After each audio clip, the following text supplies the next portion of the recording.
I always believed the worst kind of betrayal was cheating. Turns out I was wrong. The worst kind of betrayal is discovering the person you married doesn't even exist. My name is Aisha, I'm 27, and this story begins on what should have been the happiest night of my life, our first anniversary. I had spent the entire day planning a small surprise dinner for my husband, Daniel Reeves. Candles, his favorite steak, the chocolate mousse he always pretended not to love. I even bought a photo frame that said 1 year down, forever to go. Cheesy but sweet. He was supposed to be home by 7. He walked in at midnight, no explanation, no apology, just that blank, calm look he always wore when he wanted to avoid questions. But that night, something was different. His shirt was wrinkled, his tie was missing, and there was a faint scent of vanilla perfume, the kind I don't wear. I asked him, "Where were you?" He didn't flinch. "Work." But the lie was too smooth, too rehearsed. Daniel wasn't a good liar. One thing I'd always appreciated about him was his transparency, or at least what I thought was transparency. Still, I let it go. You don't want to ruin your anniversary with an argument, right? So we ate dinner quietly. He complimented the food. He kissed my forehead. He said he loved me. And yet, the entire time, he wouldn't look me in the eyes. Later that night, after Daniel fell asleep, I went to the living room to clean up. That's when the doorbell rang. At 1:13 a.m., I remember staring at the door, confused. Nobody visits at that hour unless something is wrong. When I opened it, there was no one there. Just a small white envelope on the doormat. No sender name. No stamps. Just my name, Aisha, written in handwriting I didn't recognize. I brought it inside, opened it, and froze. Inside was a photocopy of a marriage certificate. A marriage certificate with Daniel's name. Not Daniel Reeves, but Daniel Wyatt Carter. Married to a woman named Rebecca Carter. Dated 3 years before I met him. I felt the blood drain from my body. At first, I thought it had to be a mistake, a coincidence, someone else with the same name, some prank. But the birthday matched. His old signature matched. Even the photo attached, younger, shorter hair, but undeniably him, matched. My husband. My Daniel was already married. And the worst part, according to the certificate, they were still married. No divorce, no annulment, nothing. I felt my legs shaking. I dropped the envelope on the floor and ran to the bedroom. Daniel was sleeping so peacefully, so calmly, like a man who had nothing to hide. I stood there for a full minute, staring at him. How do you confront someone about something like this? How do you form the words? Eventually, I whispered, "Daniel, wake up." His eyes opened slowly. You okay?" I held up the certificate. "What is this?" The transformation on his face was instant. Shock, fear, guilt, something darker. He sat up so quickly the bed shook. "Where did you get that?" he demanded, not asked, demanded. It was outside the door." My voice cracked. "Daniel, is this real?" He didn't deny it. He didn't even try. He just ran his hands through his hair, muttered something under his breath, and said, "Aisha, please let me explain." But I didn't want explanations. I wanted the truth. "How could you? You lied about your name, your past, your entire identity. You're married to another woman. You married me while you were already married." Silence. A terrifying, suffocating silence. His chest was rising and falling like he was struggling to breathe. I could see the panic in his eyes, real panic. Then he said something I will never forget. "I'm not who you think I am." Daniel took the certificate from my hand gently, like it was a bomb about to explode. "I didn't lie to hurt you," he said. "I lied to survive." Survive? That word set off alarms in my head. He sat on the edge of the bed, rubbing his temples. When he finally spoke again, his voice was trembling. "My real name is Daniel Carter. And yes, I was married to Rebecca, but she wasn't a normal wife. She wasn't even a normal person." I wanted to interrupt, to scream, but something in his tone stopped me. He continued. "She and her family controlled everything about my life. They had money, connections, influence. They trapped me in that marriage. I wasn't allowed to leave. I wasn't allowed to speak to my own family. They monitored my phone, my bank accounts, everything." His voice cracked. "And when I tried to get out, they threatened me." "Threatened you how?" I whispered. "With prison, Aisha. They planted evidence against me. They made it look like I stole from their family business. If I ever tried to divorce Rebecca or go public, I would be the one destroyed." He took a shaky breath. "So I ran, I changed my name, I cut ties with everyone, I moved states, and that's when I met you." He looked at me with tears in his eyes. "I never planned to fall in love again, but you made me feel safe. For the first time in my life, I wanted a future with you, a real one." I didn't know what to feel. Anger, sadness, fear. Sympathy, everything was mixing together until I felt numb. "But Daniel, you still married me while you were married to her." He closed his eyes. "I know, and it's the one thing I regret more than anything." Because as I stood there shaking, overwhelmed by this nightmare, the doorbell rang again. This time, Daniel turned pale. He didn't move, didn't blink, didn't breathe. "Aisha," he whispered, "don't open it." I stared at him. "Why?" His voice was barely audible. "'Cause if that first envelope found us, then they know where I am." The doorbell's echo felt like a shockwave through the house. Once, twice, 3 times, slow, controlled, confident. It wasn't the nervous ringing of a neighbor. It wasn't the impatient tapping of a delivery driver. It was someone who knew exactly who they were here for. Daniel wasn't just pale, he looked hollow. His chest barely moved. His hands were shaking so violently I could hear the soft tapping of bone against bone. "Daniel, who is it?" I whispered. He swallowed hard. "If it's who I think it is, we can't let them see you." A chill rolled down my spine. "Why me?" "Because Rebecca won't come herself," he said quietly. "She sends people who follow orders." My heart dropped to my stomach. Rebecca wasn't just an ex, she was a threat. A shadow he had run from, a shadow that had found us. The knocking changed. Now it was just one knock, strong, firm, final, a message, "We're not leaving." Daniel motioned with his hand, slow, trembling, for me to step back into the bedroom. I shook my head. "No, I'm not leaving you alone, please," he said, eyes begging. "Just hide, let me talk." My entire body screamed no, but something in his expression, something terrified, something protective, forced me backward. I slipped into the bedroom, left the door slightly cracked, then silence. Daniel walked toward the front door. Each step sounded like he was dragging chains. He didn't open it all the way, just a sliver. But whoever stood outside didn't need an invitation. A polished shoe shoved the door open, pushing Daniel back a step. I held my breath. A tall man stepped inside. Perfectly tailored black suit, slicked back hair, expression cold as ice, not a friend, not family, not police, someone hired. "Long time, Carter," the man said. His voice was smooth, bored, like this was just another Tuesday. "You've been hard to find." Daniel didn't respond. The man's eyes scanned the apartment. Walls, kitchen, hallway. When his gaze moved toward the bedroom door where I stood hidden, Daniel stepped directly into his path. "No," he said firmly. "This doesn't involve her." The man smirked. "Oh, she'll be involved soon enough." My stomach twisted. He reached into his coat. For a second, my heart stopped. I thought he was about to pull out a weapon. Instead, he pulled out an envelope, identical to the one I received. He slapped it against Daniel's chest. "Mrs. Carter." Daniel flinched at the name like it burned him. The man continued, "She knows you're not sick. She knows you're not dead. She knows you changed your name." Daniel's voice was low and shaking. "I'm not going back." The man laughed softly. "This isn't a negotiation. She wants you to return now. And if I do," the man took a step closer, "then she'll pull the evidence and your wife will watch you get dragged out in handcuffs." Wife. He meant me. Daniel's jaw clenched. "Leave her out of this." "No can do."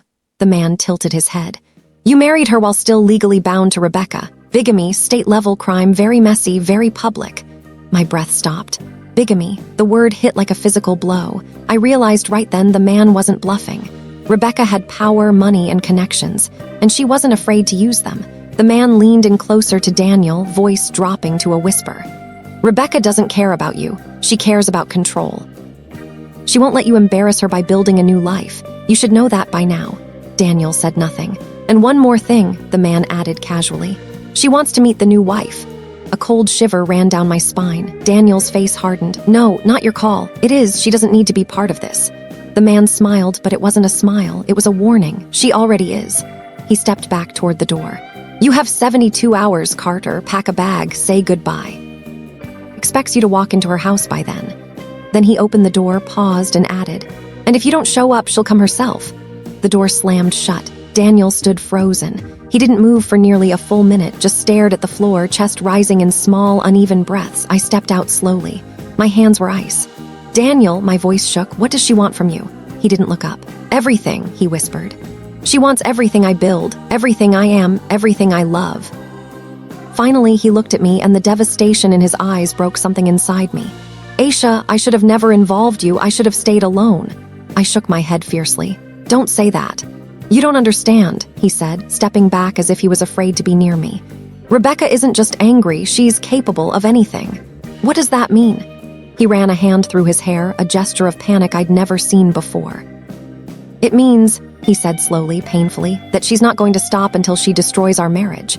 For the rest of the night, Daniel barely spoke. He paced the living room, checked the windows, checked the locks, turned his phone on and off, then removed the SIM entirely. I tried asking questions, but he only gave short, tight answers.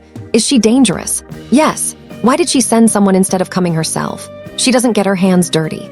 Daniel, what is she planning? I don't know. But it won't be good. When the sun finally started to lighten the sky, Daniel looked exhausted, hollow-eyed, drained, unstable. I reached for his hand. We'll figure this out together. He stared at me for a long moment. Then he said something that chilled me. Aisha, if anything happens, stop. I cut him off. Nothing will happen. He swallowed hard. You don't know her. I squeezed his hand tighter. And she doesn't know me. For the first time that night, something flickered in his expression, the tiniest spark of hope. But it vanished instantly. Because his phone, the one with no SIM, suddenly lit up. Unknown number, one new text. Daniel read it and dropped the phone. I picked it up with trembling hands. It was just one sentence, 7 words. Your wife is pretty, I like her. My heart stopped. A second message arrived immediately after. See you soon, Aisha. I didn't sleep that night. Not a second. I stayed on the couch with the lights on, staring at Daniel's phone screen. Those 2 messages glowed in the dim room like something poisonous. Your wife is pretty, I like her. See you soon, Aisha. My hands kept shaking long after the shock wore off. Daniel barely moved. He sat on the floor with his back against the wall, head buried in his hands. His breathing kept hitching, shallow and uneven, like he was bracing for impact. When the first hint of morning light crept through the blinds, I finally whispered, Daniel, who gave her my number? He didn't look up. She doesn't need anyone to give her anything. A pause. She finds things. I swallowed the lump in my throat. What does she want with me? Daniel looked at me then, eyes bloodshot, face hollow. You're not part of her world. She won't let that stand. His words felt like a door slamming shut behind me. No way out. No simple fix. I kneeled in front of him. Daniel, you have to tell me what you were running from. He opened his mouth, then closed it. His silence wasn't denial. It was fear, fear of the truth, fear of what the truth would do to me. Let me help you, I tried again. He looked at me, really looked, and something softened in him.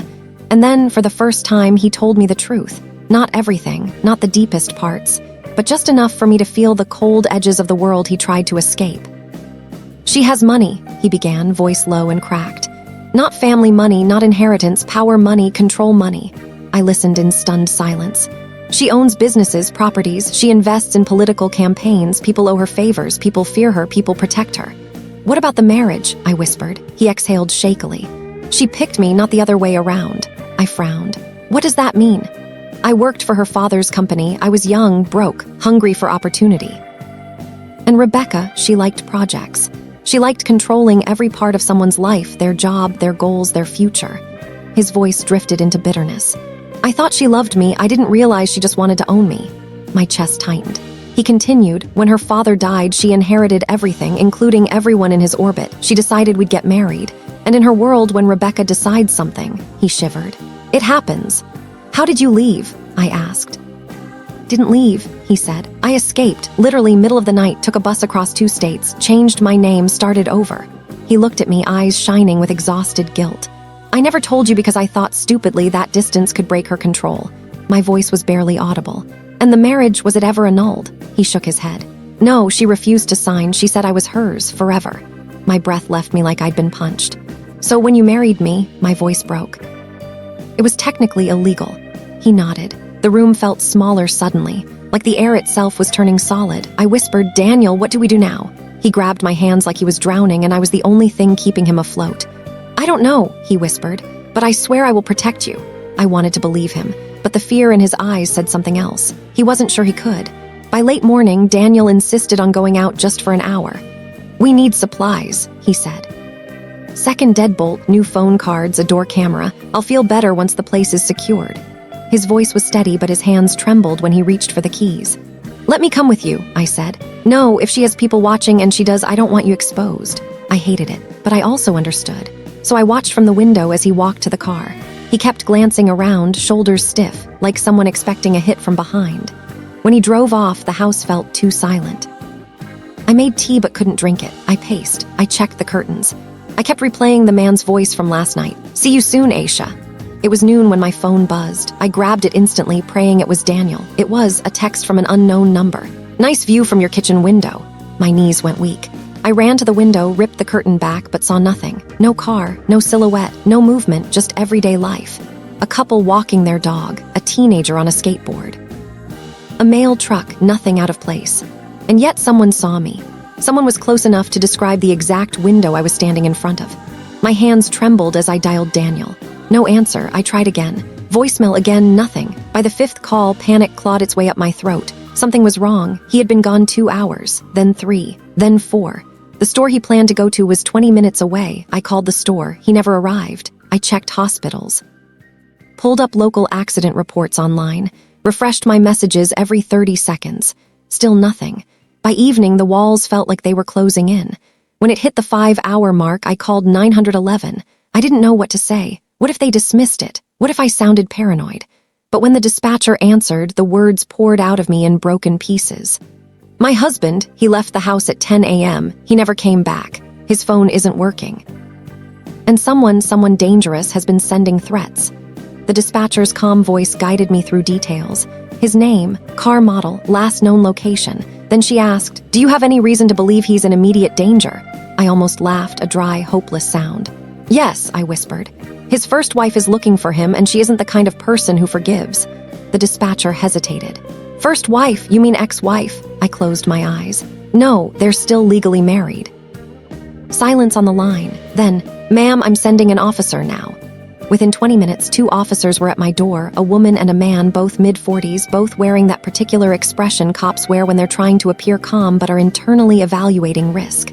Officer Martinez, the woman, led the questioning. "When did you last see him? Did he say where he was going? Has he disappeared before? What kind of threats did you receive?" When I showed her the messages, her face changed. The casual composure dropped. She turned the phone toward her partner. "This isn't the type of threat we ignore." He nodded. "This is organized, calculated." My chest tightened. Martinez asked delicately, "And this first wife, what's her name?" "Rebecca Carter," I said. She froze. Her partner, Officer Hill, looked up sharply. "You said Carter," I nodded. "Why?" Martinez exchanged a look with him. It wasn't a casual look. It was a look that held weight, recognition, worry. "Ma'am," she said slowly, "I'm going to need you to explain everything you know about her." My mouth went dry. "Why do you know her?" Hill let out a shallow breath. "We've dealt with incidents involving her family before." My pulse spiked. "What kind of incidents?" They didn't answer directly, but their silence said enough. Rebecca wasn't just wealthy. She wasn't just powerful. She was known to law enforcement, not in the celebrity way, not in the victim way, in the dangerous way. Martinez nodded toward my phone. "We're going to get a detective on this," she said. "This isn't a typical missing person case." I gripped the edge of the counter to steady myself. "Is he in danger?" I whispered. Hill looked me straight in the eyes. "Ma'am, if Rebecca Carter is involved..." He didn't finish the sentence. He didn't have to. My world was already unraveling. Just then, my phone buzzed again, one new message, from Daniel's number, but it wasn't him. "He won't be coming home tonight." "We need to talk, Aisha." The officers leaned in. They saw it too, and the room turned ice cold. Officer Martinez took my phone gently, like she was afraid it might burn her. "Did you send any messages before this one came through?" she asked. "No," I whispered. "I've been calling him nonstop, that's it." Officer Hill leaned closer, studying the text with a tight jaw. "He won't be coming home tonight. We need to talk, Aisha." "That's not Daniel," Hill said immediately. "He wouldn't phrase it like that. And he sure as hell wouldn't text from his own phone if he were in danger." My throat squeezed shut. "I want a reply," I whispered. "I need to know he's okay." "No," Martinez said firmly. "Do not respond. It tells them you're afraid." She paused. "They already know you are." I sat down because I felt I might collapse if I didn't. Martinez turned to her partner. "I'm calling Doyle." Hill raised a brow. "This early?" "We don't have time to play it safe," she replied. I didn't know who Doyle was, but the way she said his name made me straighten. Within 15 minutes, a dark, unmarked sedan pulled up outside my house. A tall, salt and pepper man stepped out, detective energy, before he even reached the door. He nodded politely when he entered, but didn't smile. "I'm Detective Robert Doyle," he said. "I understand your husband is missing and that there may be involvement from the Carter family." It wasn't a question. He already knew. Martinez filled him in quickly, and Doyle listened without interrupting, expression unreadable, arms crossed. "Mrs. Collins," he finally said, turning to me, "I'm going to be direct. How much do you know about Rebecca Carter?" I swallowed. "Only what my husband told me last night, that she's wealthy, controlling, powerful, and that she doesn't let people leave her." A faint, humorless smile tugged at the corner of his mouth. "That's one way to put it." My heart sank. Doyle continued, Her family has been on law enforcement's radar for nearly 10 years. Nothing sticks, ever. Charges get dropped. Witnesses change stories. People disappear. The room seemed to tilt. Disappear, I whispered. He nodded slowly. Not confirmed, not proven, but suspected. A cold shiver ran all the way through me. Hill added quietly, these people don't make threats for drama. They make them to set expectations. I covered my mouth with shaking hands. Martinez crouched beside me. We're going to do everything we can to find Daniel, but we need you calm and clear right now. I tried to steady my breathing. Doyle held out a card. If you get any message, call, knock on the door, anything, you call me directly, not 911, me. I nodded and slipped the card into my pocket like it was a life raft. Then my phone buzzed again. Everyone froze. This time, the message was longer. Dinner, tonight, 8 p.m. Come alone. I'll explain everything your husband couldn't. Attached was a single image. A car. A black town car parked in the shadows of what looked like an underground garage. Daniel sitting in the back seat, head against the window, eyes closed. He was alive, at least in the moment that photo was taken. Martinez muttered, son of a. Doyle stepped closer. Zoom. I enlarged the picture. He leaned in, scanning it like a hawk. Hill murmured, no signs of injury, but the way his head is positioned. He's unconscious, Doyle said flatly. Not sleeping. My stomach dropped. I whispered, is he drugged? Possibly, Doyle said, or exhausted or threatened, but he's not in control. A sharp panic rose in my chest. Should I reply? I asked desperately. Doyle shook his head. No, if they think you're coming alone willingly, they'll stay bold, careless even. If they know you're stalling, you put Daniel at risk. I stared at him. Are you saying I should go? Martinez shot him a glare. Detective, I didn't say that, Doyle interrupted calmly. I said we need to make them believe she will. My breathing eased only slightly. Hill asked, you think it's a trap? Doyle nodded. It's an introduction. Rebecca doesn't do messy. She does psychological. She wants Aisha afraid. She wants dominance established before any negotiation. My voice trembled. Negotiation for what? Doyle looked at me for a long moment. For you, he said quietly. She wants access to you. She wants to understand what Daniel chose over her. Her pride is her weakness and her motivation. Those words felt like a punch. She wants to see me, my voice cracked. Yes, Doyle said softly, and she wants you alone, vulnerable, without him. My throat tightened. I don't understand why. I've never even met her. Doyle sighed, not impatiently, but like someone who carried too many truths. You represent something she cannot tolerate, Mrs. Collins. You represent the one thing she can't buy, control, or break easily. What's that? Whispered. He held my gaze. Love. I didn't expect the word to hit so hard, but it did. Daniel loved me enough to run again, to defy a woman who had dominated his life for years, to start over barefoot and terrified rather than remain owned. And to Rebecca, that was unforgivable. Doyle paced slowly, hands behind his back. We're not sending you into danger, but we can use the meeting to gather intel. Hill nodded. We need her location, her network, her behavior pattern. You showing up with backup could give us that. Backup? I asked. Martinez said gently, we wouldn't let you go in alone. There are ways to follow without being seen. But Doyle's expression told a different story. Not impossible, just difficult. We'll follow, he said, but there's a chance her team will spot us. They're trained to watch for tails. The room went silent. My heart thudded painfully. What happens if they see you following? I asked. Doyle didn't soften it. He didn't sugarcoat. That depends, he said, on her mood. I felt like the ground was sliding under me. Martinez shot him a hard look. Detective, she doesn't need to hear that right now. She needs truth, he replied. I closed my eyes. The truth was this. I didn't have power. I didn't have control. Daniel didn't either. Rebecca held the cards, all of them. If I didn't show, would she hurt him? If I did show, would she hurt me instead? Some choices feel like walls closing in from every side. This was one of them. I looked at Doyle. His face was steady, resolute, grounding. What do you need me to do? I asked. He exhaled, the subtle release of a man who got the answer he hoped for. At 8 p.m., he said, you go where she tells you, you enter the building, you sit at the table, you let her talk, you don't provoke, you don't beg, you don't mention the police. I nodded, voice small. And you'll be there. We'll be close, he said, but she must believe you came alone. Martinez touched my shoulder. You're stronger than you think. I wasn't sure I believed that, but I nodded anyway because if I didn't, I might fall apart. At 7:12 p.m., just as everyone was preparing to leave for their positions, my phone buzzed again. Rebecca this time, not a mysterious number, not a blocked ID. Her name clear and open like she wanted me to see it. REB Carter, one new message. Hands shaking, I opened it. Where's something simple? I want to see who you are without the armor. Attached was a second photo. Daniel again. Eyes open this time, looking directly into the camera, expression hollow, terrified, defeated. And beneath the photo, one more line, "Don't be late." The room went impossibly still. Even the officers felt it. A chill, deep and unavoidable, settled in my spine. Tonight I was walking into the lion's den, and the lion already knew my name. I don't know what I expected that night after I gave her the envelope. Maybe tears, maybe anger, maybe even denial. But instead, Susan sat there at her small dining table, lights low, the overhead fan humming softly, staring at nothing. She didn't open the envelope right away. She just let it sit between us like it was another living person in the room when she wasn't ready to look in the eye. When she finally opened it, she didn't cry. She didn't scream. She just sagged, as if her bones had suddenly remembered they were tired. She read each page carefully, like she was trying to memorize the pain. When she reached the photo of Alan holding the second wife's belongings, the same photo I'd kept in a drawer for weeks, her fingers trembled. "Do you know her name?" she whispered. "No," I answered honestly. "But she's alive, the lawyer confirmed it, and Alan knew." She nodded slowly, not surprised, not confused, just resigned.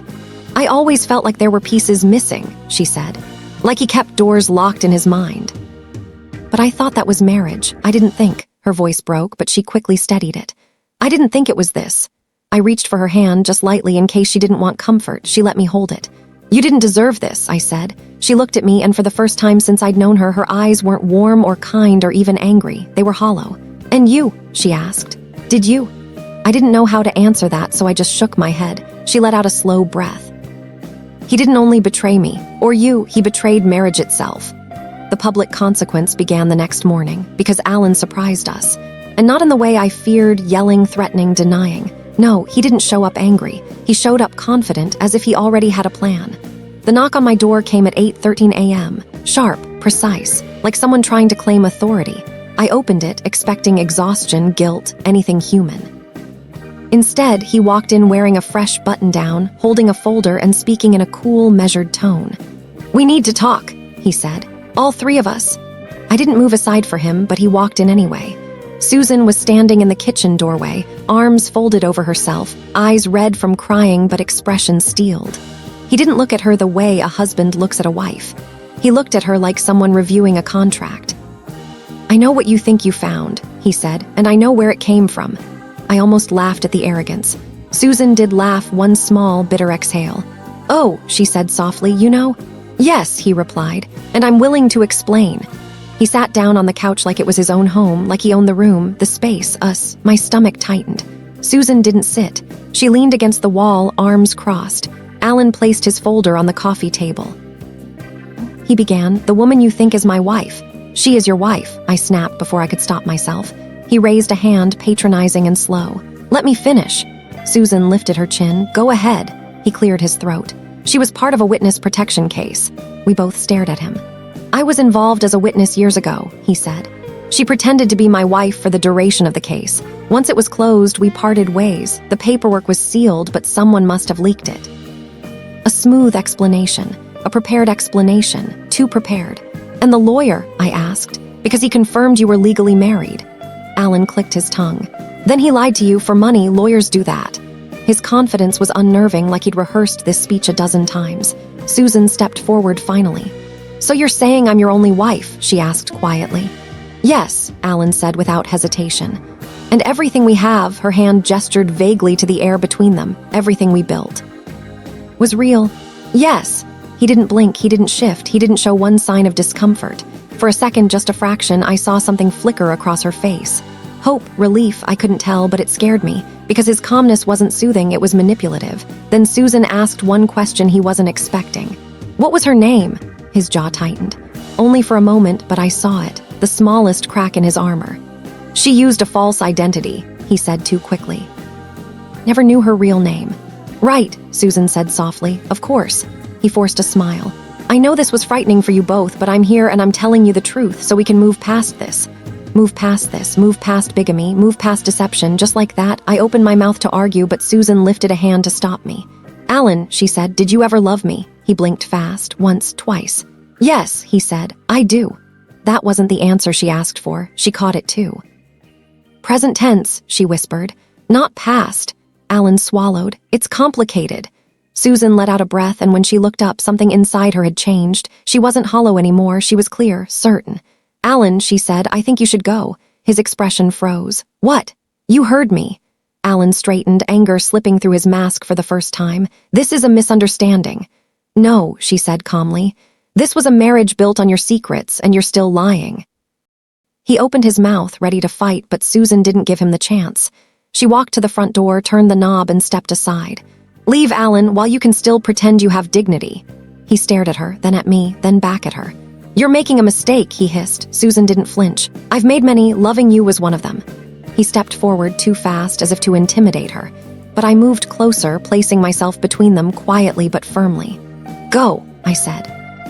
For a moment, I thought he might do something, say something cruel, push past me, shout. But instead, he grabbed his folder with a sharp jerk and marched out. The door shut like a final verdict. 2 days later, the truth became truly public. Because Susan did something I didn't expect. She filed a formal report, not an emotional outburst, not revenge. A legal, documented complaint requesting clarification on Alan's marital status with the Attorney General's office. And because she filed it, the paperwork the lawyer gave me was pulled into the system. And then it spread. Not as gossip, not as rumor, as fact. Alan had 2 legally binding marriage records under 2 variations of his name, one sealed but still active. The investigation opened immediately. Our phones erupted with messages from friends, coworkers, church members, acquaintances. People who once admired him. People who once trusted him. Susan didn't respond to any of them. She sat quietly on my couch, sipping tea, watching the world catch up to what we already knew. By the end of the week, Alan had been placed under official inquiry. And for a man who lived by his carefully crafted reputation, that inquiry was a social earthquake. He didn't go to work. He didn't go to church. He didn't answer calls. His polished image, his calm charm, his ability to blend truth with lies, none of it could save him now. He wasn't arrested. Not yet. But he was exposed. And that, in our community, was its own kind of justice. The night the notice went public, Susan sat with her hands folded, staring at the printed page. "I always thought heartbreak happened in private," she murmured. "But sometimes it breaks out loud." I nodded. "And sometimes that's the only way healing starts." She looked at me, not as the woman who had offered her a safe place, not as the person who uncovered the truth, but as someone who understood. "Thank you," she whispered. I didn't need more, not from her, not from anyone, because the truth had finally stepped into the light. And Alan, for once, couldn't hide in the shadows behind it. In the weeks that followed, our lives didn't suddenly fall into place. Healing, I discovered, doesn't come like a sunrise, bright, instant, full of certainty. It comes more like winter thawing, a little at a time. A drip here, a melt there. Quiet, uneven, and fragile. For Susan, that thaw began slowly. At first, she moved through my house like a ghost, polite, restrained, constantly apologizing for taking up space. She cooked small meals but avoided sitting down to eat them. She washed her dishes immediately, folded blankets before the morning sun came through the windows, tiptoed as if she was afraid her sadness would spill out and stain the floors. One evening, after she insisted on scrubbing the sink for the 3rd time that day, I placed a hand gently on her arm. "You don't have to earn your place here," I said softly. She froze, her shoulders trembling. "I don't know how to just be anymore," she whispered. I understood. More than she knew. So I walked with her through the early days, through the emotionally exhausted mornings, the afternoons where she stared blankly at the wall, and the nights she lay awake, clutching a pillow like it could keep her heart from falling apart. I didn't offer cliches. I didn't push conversations. I just stayed near, steady, like a warm lamp left on in the next room, not intrusive, just present. She needed presence more than advice. The formal investigation into Alan picked up speed. It was strange, watching his name appear in online articles and small local reports. He had always prided himself on being well-respected, the type of man people trusted at face value. That trust had been his greatest shield until it was. When the investigation confirmed the existence of a second active marriage license, people began to talk, quietly at first, then openly. Neighbors who once waved at him now avoided even mentioning his name. A cousin of his reached out to apologize, not for him, but for all the times they dismissed his moodiness as just stress. A few coworkers contacted Susan, offering support, saying they never suspected anything. "They never suspect anything," she told me one night. And there was bitterness in her voice, controlled but unmistakable. But the biggest change came when Susan stopped deflecting the pain and finally faced it. It happened unexpectedly on a rainy Sunday morning. She and I were both sitting at the kitchen table, she with a mug of peppermint tea, me with coffee. The house was quiet except for the steady tapping of rain on the windows. She stared at the steam rising from her mug, her fingers lightly tracing the rim. "Do you think I stayed too long?" she asked suddenly. I looked at her, trying to judge whether this was a rhetorical question or a plea for reassurance, but her eyes told me the truth. She wanted honesty. "You stayed because you loved him," I said. "There's nothing foolish about that." She swallowed. A tear slid down her cheek, but she didn't wipe it away. "I gave him everything," she whispered. "My trust, my loyalty, my faith, and in return I didn't even know who I married." Her voice cracked on the last word. I reached across the table and took her hand. "That wasn't your failure," I said quietly. "It was his." She didn't answer. She let herself cry, real open crying, for the first time since the truth came out. That was when I knew healing had begun, not because she was smiling again, but because she finally allowed herself to break. As spring approached, Susan slowly reclaimed herself. She began taking walks again, short ones at first, just around the block, always coming home with a tiny piece of the world in her hand. A leaf, a flower petal, a smooth rock she found near the curb. She placed them on the windowsill like small proofs that life still existed beyond heartbreak. She finally called her sister, a conversation she'd been avoiding out of embarrassment. The call lasted an hour. She cried. She laughed. She even apologized for isolating herself during her marriage. She said she knew something was wrong, Susan told me afterward, but she didn't know how to reach me without making things worse. "People who love you rarely know exactly what to do," I said, "but they try," and that seemed to comfort her. One afternoon, she asked if I would accompany her to a therapist's office. She didn't want to go alone. I waited in the lobby while she spoke with the therapist behind a closed door. When she came out, her face looked softer, not healed, but starting. "Did it help?" I asked gently. She nodded. She said I need to rebuild my sense of identity, that I spent so long being his wife I forgot to be myself. I smiled. "Then it's time to remember." Susan smiled back, tired but real. As for Alan, the walls he built around his lies finally closed in on him. The investigation concluded 2 months later.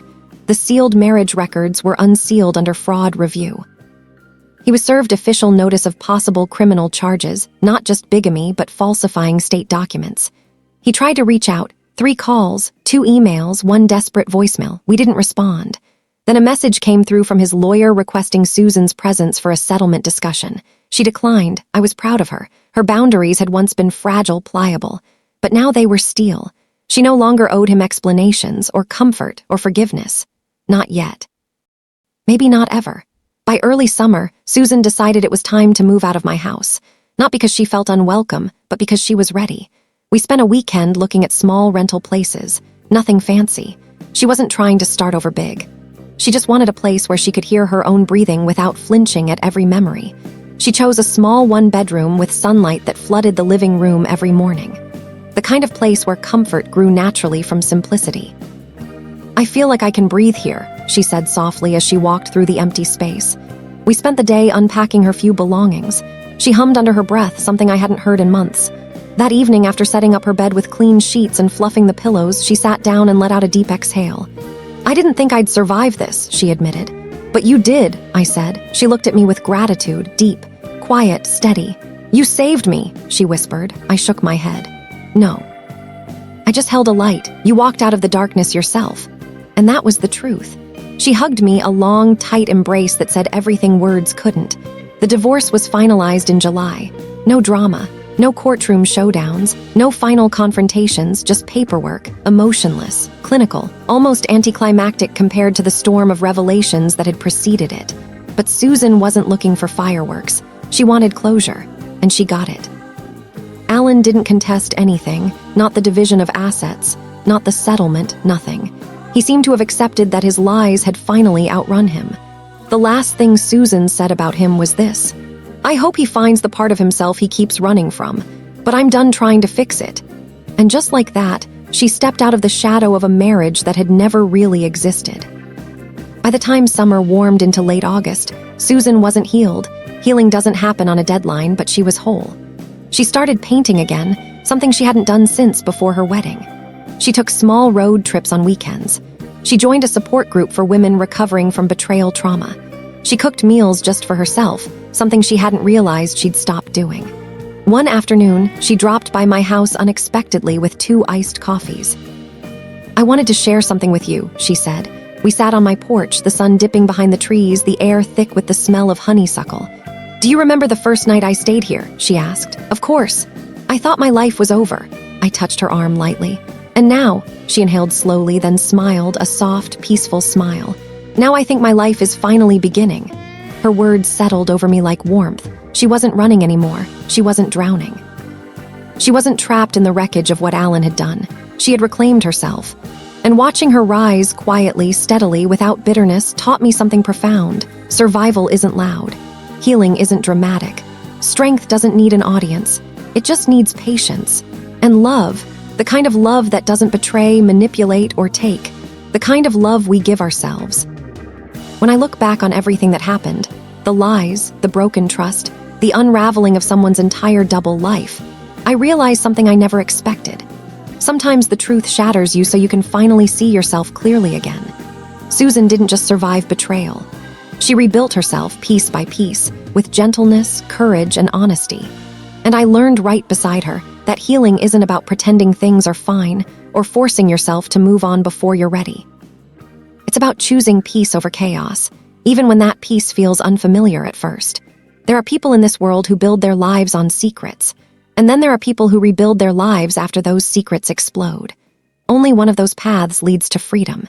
If you've ever loved someone who betrayed you, if you've ever questioned your own worth because of another person's lies, I hope Susan's story reminds you of something important. You are allowed to walk away. You are allowed to choose your own safety. You are allowed to start over, even if your voice shakes when you take the first step.